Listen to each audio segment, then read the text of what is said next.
বাকি যি নহওক এই জেডজিটো দেখি ভাল লাগিছে। নমস্কাৰ সকলোকে, মোৰ অন্য এটা ভিডিঅ'লৈ আপোনালোক সকলোকে স্বাগতম জনাইছোঁ। কি খবৰ, আপোনালোক ভালে আছেনে? আৰু এয়া দেখিছেনে, আজি ভিডিঅ'টো বনাম বুলি কেমেৰাটো হাতত লৈ লৈছোঁ। ৰাতিপুৱাই গা মূৰ ধুই এয়া সকামৰ ঘৰলৈ আহিলোঁ, যিহেতু আজি বৰ্তাৰ সকাম আৰু ঘৰৰ সকলো আহিলোঁ। ৰাতিপুৱা ভকতে আহি নিয়ম কৰিলেহি আৰু এয়া বৰ্তা মই সকলোখিনি বহি আছোঁ, ভকতে নাম লৈ আছে।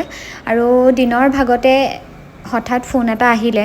বহুত দিনৰ পৰা ভাল লগা ফটোখন ভাবি আছিলোঁ বহুত ডাঙৰকৈ বন্ধাই থ'ম ঘৰতে, আৰু যিহেতু মই ইমান বেছি নাজানো আৰু আহি পালেহি।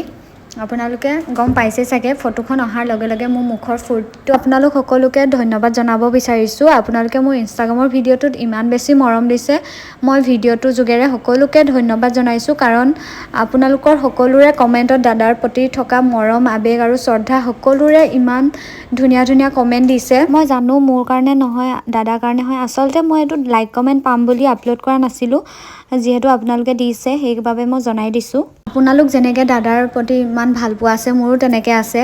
আৰু দাদাক মই প্ৰথমবাৰ লগ পাওঁতে ভাবিছিলোঁ দাদাৰ লগত একপি ফটো মাৰিম আৰু ঘৰত একদম ডাঙৰকৈ এখন বনাম, আৰু ঠিক তেনেদৰে ভবামতে ইমান নহ'ল যদিও কিন্তু বহুতখিনিয়ে সফল হ'ল। এয়া দেখিছেনে, হঠাৎ ফটোখন আহি পালে আৰু মোৰ ইমানেই বেছি ভাল লাগিছে, মই আপোনালোক সকলোকে বুজাই প্ৰকাশ কৰিব নোৱাৰোঁ। আৰু এয়া ফটোখন আনবক্সিং কৰি আছোঁ।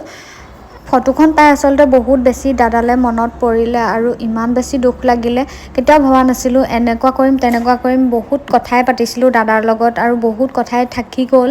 মুঠতে এতিয়া এটাই কথা যে আমাক ন্যায় লাগে, জাষ্টিছ ফৰ জুবিন গাৰ্গ। সকলোৱে লিখি আছে, ময়ো লিখি আছোঁ সদায় দিনে ৰাতিয়ে। যেতিয়া ফেচবুকটো অন কৰোঁ অকল এইবিলাকে লিখোঁ। ডিজিটেল আন্দোলন হৈ আছে, যিহেতু আমি ইভাগে একো কৰিব নোৱাৰোঁ, কিন্তু চৰকাৰৰ ওপৰত এটাই অনুৰোধ, যাতে ন্যায়ৰ ক্ষেত্ৰত পলিটিক্স নকৰি যাতে যেনেদৰে ন্যায় পাব লাগে তেনেদৰে ন্যায় দিয়ে। আৰু বিশ্বাস আছে চৰকাৰখনে অতি সোনকালে আমাক ন্যায় দিব। আজি বিগত 2 মাহেই হ'ব হ'ল দাদাই ন্যায় পোৱা নাই। বহুত বেছি দুখ লাগি আছে যে ইমান ডাঙৰ মানুহ এজন, ইমান ভাল মানুহজনৰ কাৰণে আমি ন্যায়ৰ ক্ষেত্ৰত হাবাথুৰি খাবলগীয়া হৈছে। সেয়াই আৰু কিনো ক'ম, বাকী ক'বলৈ একো নাই। আৰু আপোনালোকে কেনেকুৱা পালে ভিডিঅ'টো জনাব। লাইক কমেণ্ট এইবিলাকৰ কথা নকওঁ, আচলতে দিব মন গ'লে দিব, মন নগ'লে একো নাই। মই ভিডিঅ'টো বনাইছোঁ মোৰ মন গ'ল কাৰণে, আৰু সেয়াই আৰু বাকী আজিৰ দিনটোত এয়া সকামলৈ আকৌ পুনৰ ঘূৰি আহিলোঁ। সকামৰ যিহেতু নাম চলি আছিলে আপোনাৰ, এয়া নামত এখেতে বহুত ধুনীয়াকৈ নাম পাতি নাচি আছিলে, এখেতকো দেখাই দিলোঁ ভালদৰে। আৰু সকাম বুলিনো কি আৰু, এয়া জন্ম হ'লে মৃত্যু হ'বই লাগিব। বাকী যি নহওক, সেয়াই আৰু দিনটোত যি কৰোঁ মই আজিৰ ভিডিঅ'টোত আপোনালোকক দেখাবলৈ চেষ্টা কৰিম। আৰু এয়া ধুনীয়াকৈ নাম পাতি চলি আছিলে, তাৰ ভিতৰতে আমি খাবলৈ আহিলোঁ জলপান, আৰু এয়া ভণ্টি আৰু মাইনু আছিলে লগতে। ঠিক আছে, এতিয়া আমি জলপানখিনি ভালকৈ খাই লওঁ, আপোনালোকে মোৰ ভিডিঅ'টো চাই থাকক। ভিডিঅ'টো এডিট কৰি থাকোঁতে বহুত কথাই মনলৈ আহে, কিন্তু ক'বহে নোৱাৰোঁ, কিবা কথাবোৰ যে লাগিহে ধৰে। আপোনালোকৰ তেনেকুৱা হয় নাই বাৰু, কমেণ্ট কৰি জনাবচোন।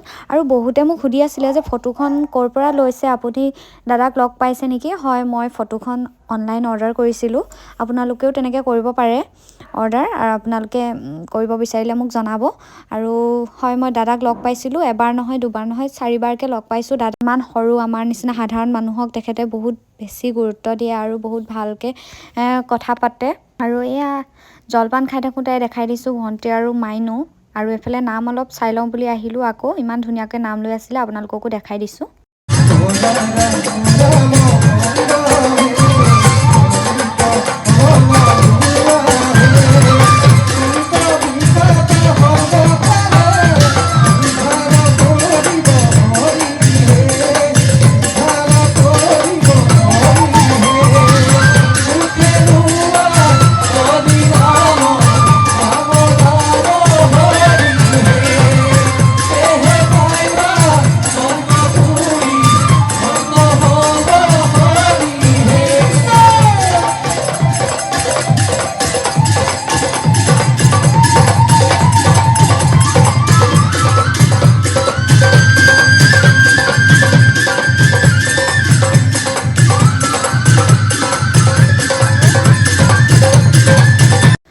কাম চাই থাকোঁতে এইফালে দেখিছেনে পোৱালি দুজনীয়ে মোৰ কথা ইমানেই পাতি আছে মানে মই পটককৈ মন কৰোঁতে দেখিলোঁ আৰু সিহঁতে মোক লুকাই লুকাই এনেকৈ চাই আছিলে দুইজনীয়ে কেনেকৈ চাইছে দেখিছেনে ইমান বেছি মৰম লাগিছে মই সিহঁতক ভিডিঅ' এটা কৰি থলোঁ আৰু এইফালে অকণমান ওলাই আহিলোঁ এটা দুটা ভিডিঅ' বনালোঁ আপোনালোকে মোৰ ইনষ্টাগ্ৰামতো গৈ চেক কৰিব পাৰে ঋতিকা শইকীয়া বুলি আছে আৰু ভিডিঅ'টো ইমান দেৰিলৈকে চাই থকাৰ বাবে বহুত বেছি ধন্যবাদ আৰু আকৌ এটা নেক্সট ভিডিঅ' লগ পাম আজিলৈ আহিছোঁ বাই